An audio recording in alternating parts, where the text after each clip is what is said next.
આજે તો ગયા ઘોઘા અને ઘોઘા જઈને આપણને ભાવનગરની હસ્તી એટલે કે આરીફભાઈ ડાન્સર આપણને મળ્યા। વિડીયોમાં આગળ બના રહેજો। કેમ છો મિત્રો, આજના નવા મિની વ્લોગમાં આપ સૌનું હાર્દિક સ્વાગત છે। તો મિત્રો આજે છે ઈદનો બીજો દિવસ અને મિત્રો આજે આપણે જવાનું છે ભાવનગર। તો ભાવનગર જઈને મળીએ। પછી તો મિત્રો આપણે બેસી ગયા ઇકોમાં ભાવનગર જવા માટે। પછી તો આપણે જતા હતા ભાવનગર અને રસ્તામાં આપણો વ્લોગનું કામ પણ ચાલુ હતું।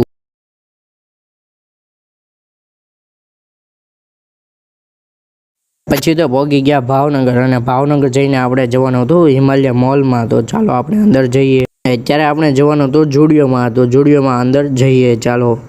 પછી તો અંદર આવી ગયા જુડિયોમાં અને જુડિયોમાં આપણે નુરાની અયાન ને હું ત્રણ વ્યક્તિ આવ્યા હતા ભાવનગર। પછી તો આપણે જુડિયોમાં ઘણા બધા આટા માર્યા અને ઘણા બધા કપડાં પણ જોયા અને આપણે પછી જવાનું છે હિમાલય મોલમાં અંદર। પછી તો આવી ગયા ગેમ ઝોનમાં ભાવનગરમાં, તમે જોઈ શકો છો।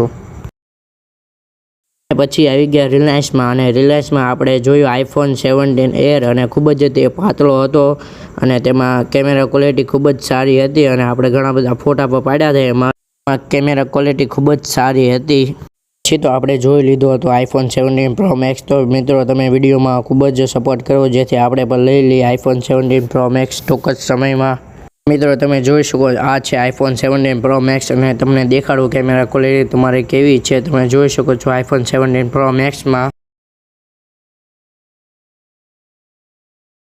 આ છે આપણા મિત્રો હારિસ અને નુરાની। પછી તો આપણે આવી ગયા હિમાલય મોલની બહાર અને મિત્રો 4 વાગ્યો છે 1, તો આપણે જવાનું છે કંઈક જમવા માટે। પછી તો આવી ગયા આપણે અન્નપૂર્ણા હોટલમાં જમવા માટે। જો ચાલો આપણે અંદર જઈએ। મિત્રો આપણે આપણા જમવાની વસ્તુ લઈ લીધી છે અને આપણી સાથે બધા જ મિત્રોએ જમવાની વસ્તુ લઈ લીધી છે અને આપણે જમવા પર બેસી ગયા છે અને જમવાનું ખૂબ જ સારું હતું।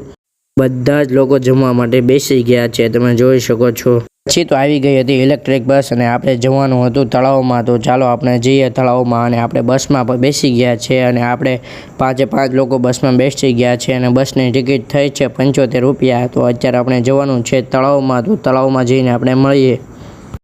પછી તો આવી ગયા હતા આપણે તળાવમાં ઇલેક્ટ્રિક બસના ડેપોએ અને જ્યારે મિત્રો આપણે જવાનું છે ઘોઘા। તો આપણે ઘોઘા જવાની બસના સ્ટેશને બેઠા છીએ।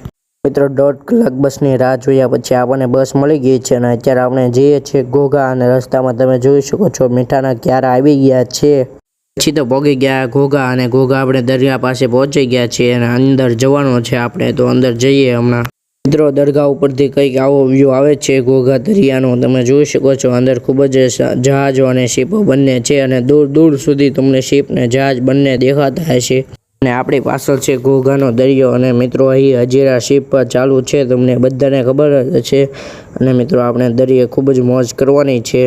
મિત્રો ઘોઘામાં ભાવનગરની હસ્તી એટલે કે આરીફભાઈ ડાન્સર આપણે મળી ગયા છે અને આપણે ઘણા બધા એની સાથે ફોટા પર પડાવ્યા।